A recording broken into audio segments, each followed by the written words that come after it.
Časno sveštenstvo, predsjedniče opštine Titel, gospodine Dragane Božiću, predstavnici javnog i kulturnog života, dragi žitelji Loka, draga braćo i sestre.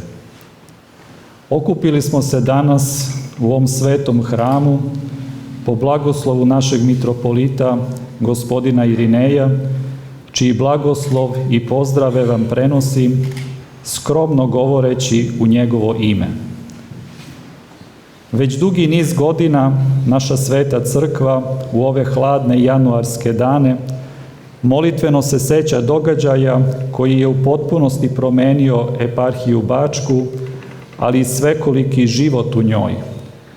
Govorimo o velikom stradanju nevinog naroda u januaru 1942. godine, nazvanom racija, zbog načina na koji su ljudi odvođeni iz svojih kuća i sa ulica, ali i pogrom zbog brutalnosti ubistava i broja žrtava. Danas smo u Loku, iz koga je 8. januara na drugi dan Božića odvedeno 48 ljudi, ne sluteći da idu u smrt.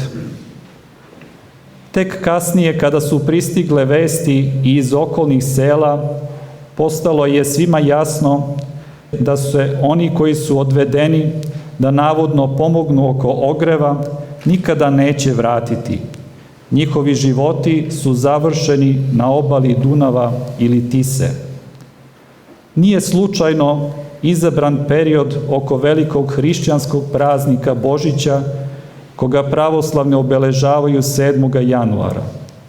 Zločin uvek ima neki cinični i bogohulni povod, neki datum ili događaj za koga se oni koji planiraju takva dela vezuju. Zločinci žele slavu, pamćenje.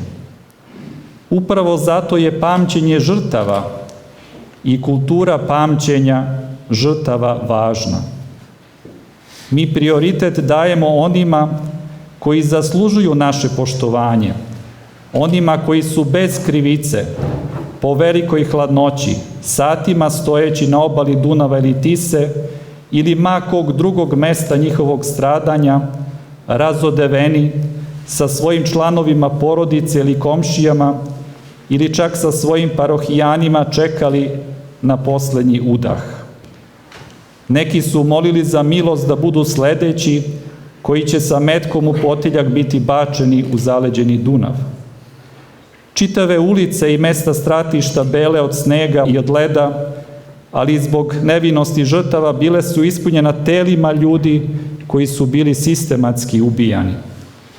Neophodno je reći da je najveći broj žrtava činio srpski živalj, među njima čak 16 sveštenih lica. Zašto su se sveštenici našli među prvim žrtvama racije, ne moramo objašnjavati. Uvek je važno bilo pokazati brutalnost i nesalomivost pred predvodnicima jednog naroda, ma kog. Zato su ciljano odvođeni na gubilišta i najugledniji ljudi, obrazovani ili domaćini, oni koji su bili prvi u svojim selima, odnosno zajednicima. Jevrejska zajednica je gotovo u potpunosti nestala. Romi su stradali u velikom broju, ali i drugi. Porazno je saznanje koliko je gimnazista bilo među onima koji su stradali u novosadskoj raciji. Pitamo se uvek šta su ti ljudi mogli da postanu, kakvi bi bili njihovi životi da se racija nije dogodila, kakav bi bio život u Šajkaškoj da su hiljade ljudi nastavili da žive.